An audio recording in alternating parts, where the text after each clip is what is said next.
अब अपने रब की पावर देखो जलसे में आने वालों। आदमी चंद दिन के लिए अल्लाह अगर उसे जान दे दे, जवानी दे दे, हुस्न दे दे, पैसा दे दे, माल दे दे, सब भूल जाता, मरना भी भूल जाता, मगर उसे पता नहीं अल्लाह की पकड़ बड़ी सख्त है। इन्ना अज़ाब रब्बिका लशदीद,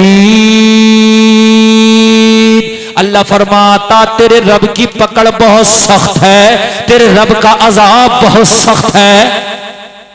ये तो कुरान को कौन झुठला सकता है। बड़े बड़े पहलवानों को भी हमने देखा कि जमीन पर फिर वो रेंगते देखे गए, बड़े बड़े अमीरों को देखा कि इसी जमीन पे उन्हें भीख मांगते देखा गया, बड़े बड़े हसीनों को देखा कि उनके चेहरे फिर बाद में पहचानने में नहीं आए। एक बात मैं आपको बताऊं लोगों, जरा गौर करना, कितने फिल्म स्टार ऐसे थे कि लोग उन्हें देखने के लिए लाइन लगाते थे, कितने फिल्म के हीरो ऐसे थे कि उनके हुस्न के चर्चे होते थे, लेकिन जब मरे तो उनके चेहरे देखने के काबिल ना थे, उनके चेहरे देखने के काबिल ना थे।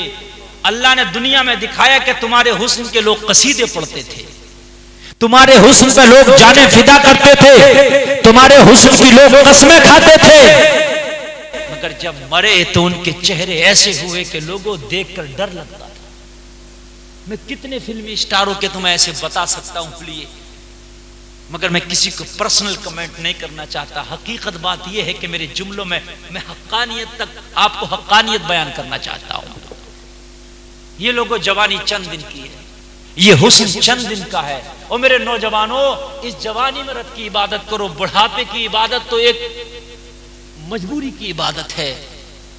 जवानी का एक सजदा बुढ़ापे के 70 सजदों पे भारी है। ये जवानी तुमने निकाल दी शेख चिल्ली देखने में, सपना चौधरी का डांस देखने में, हैं, मोबाइलों पे तुमने गाने देखने में, फिल्म देखने में, झगड़े करने में, लोगों की बुराइयां करने में, हैं, दूसरों की बेटियों को तकने में तुमने ये जवानी निकाल दी। ये जवानी सजदों के लिए थी, बुढ़ापे के 70 सजदे पे एक जवानी का सजदा भारी है। इस जवानी में तौबा कर। अगर कोई नौजवान किसी बस्ती में तौबा कर लेता है तो अल्लाह की रहमत को जोश आता है। अल्लाह की रहमत इतनी जोश में आती है कि एक नौजवान एक बस्ती में तौबा करता है तो अल्लाह पूरी बस्ती पे अपनी रहमत की बरसात करता है। क्यों करता मालूम है? इसलिए करता कि इस बस्ती में एक नौजवान, पूरी बस्ती पर अल्लाह रहमत की बारिश करता है। और लोगों, तुम्हारा रब तुम्हारी मां से भी ज्यादा मेहरबान है। एक मां से नहीं, 70 माओं से ज्यादा भी अपने बंदों पे रब मेहरबान है।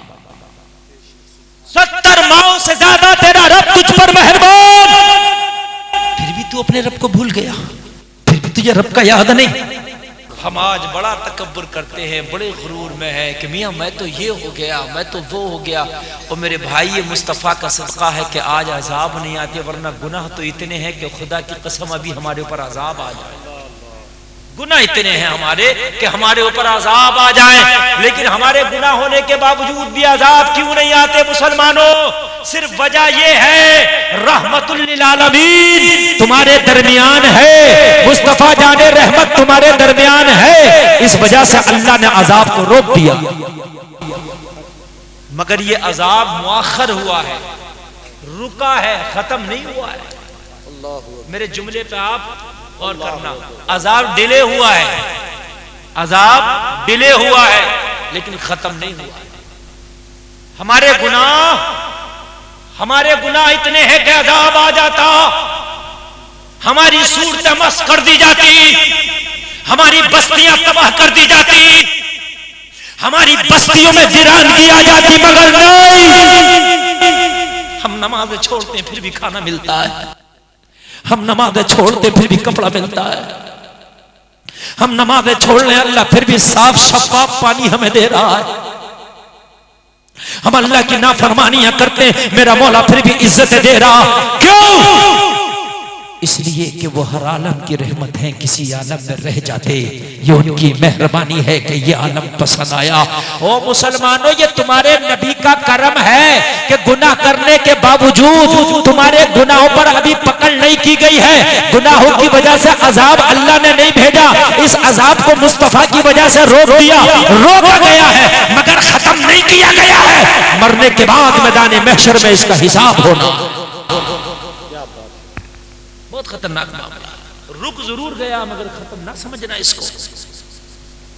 किसी को सजा हो, वो अपील में छूट आए तो वो अपने आप को ये ना सोचे कि मैं छूट गया। अपील में छूटा है, फिर उसको जाना पड़ सकता है, फिर उसको सजा हो सकती है। हम अपील में छूटे हुए, बात समझ में आ रही है कि नहीं आ रही? हम अपील में छूटे हुए हैं। ओ मेरे भाई जरा गौर करो, अपनी जिंदगी को देखो यार। हम ये सोचते हैं शायद मौलवियों का काम होगा नमाज़ें पढ़ना, शायद मुस्तफा की नामूस की हिफाजत करना ये मौलवियों का काम है। और मेरे भाई नबी तेरे भी इतने हैं, नबी इनके भी इतने हैं। जन्नत मैदान महशर में नबी से तुझे भी चाहिए, जन्नत इन्हें भी चाहिए, जन्नत मुझे भी चाहिए। तो फिर जिम्मेदारी इनकी नहीं है, जिम्मेदारी सबकी है मुस्तफा से मोहब्बत करने की। तुम ये सोचते हो कि मौलानाओं का काम हो गया होगा, नहीं। और मेरे भाई जब गुनाह करोगे तो तुम्हें गुनाहों का अजाब से कोई नहीं बचा सकता, इसलिए कि तुमने मुस्तफा तुम्हें बचाते मैदान महशर में अजाब खुदा से, अजाब नार से, अजाब जहन्नम से। मगर हम तो मुस्तफा से ही बेवफाई कर बैठे हैं। किसी मंत्री से आपका मामला हो, गुनाह करके आप खुश है कि यार मंत्री बचा लेगा, लेकिन मंत्री से ही मामला खराब कर बैठे, अब सिफारिश कौन करेगा? क्या बात। हम तो मैदान महशर में इस चीज पर नाज करते थे कि हम तो गुनाहगार है, मुस्तफा बचा ले जाएंगे। बेशक मुस्तफा का करम बचा ले जाएगा, मेरा भी ईमान है, मगर उनसे वफादारी की होती तब ना। हम तो उनसे भी बेवफाई कर बैठे, हमने तो उनकी भी गुस्ताखियां कर दी। और मेरे भाई जरा गौर करो, आला हजरत सरकार तो ये फरमाते हैं, और तुम पर मेरे आका की इनायत न सही, नजदियों कलमा पढ़ाने कभी एहसान गया। लोगों हमने क्या किया, मुझे जरा बताओ। मुस्तफा की करम नवाजियां और फिर हमारी बेवफाइयां देखो। मेरी तकरीर के ये चंद अहम हिस्से हैं, इतनी देर बोलूंगा जितनी देर आप सुनेंगे। मेरा कोई ये इरादा नहीं कि मैं 1.5-2 घंटा आपको परेशान करने का मेरा मकसद हो। मेरा मकसद है जितनी देर आप खुशी से मुझे बर्दाश्त करेंगे, मैं अपनी बात रख के आप तक चला जाऊंगा। अल्लाह करे कि तुम्हारे दिलों में खौफ खुदा पैदा हो, नबी से मोहब्बत पैदा हो। और मेरे भाई जो बोओगे वो काटना पड़ेगा। अगर धान बोया होगा धान काटोगे, गेहूं बोया होगा गेहूं काटोगे, सरसों बोया होगा सरसों काटोगे। जो करोगे वो आपको उसका अजर, उसका बदला मैदान महशर में मिलेगा।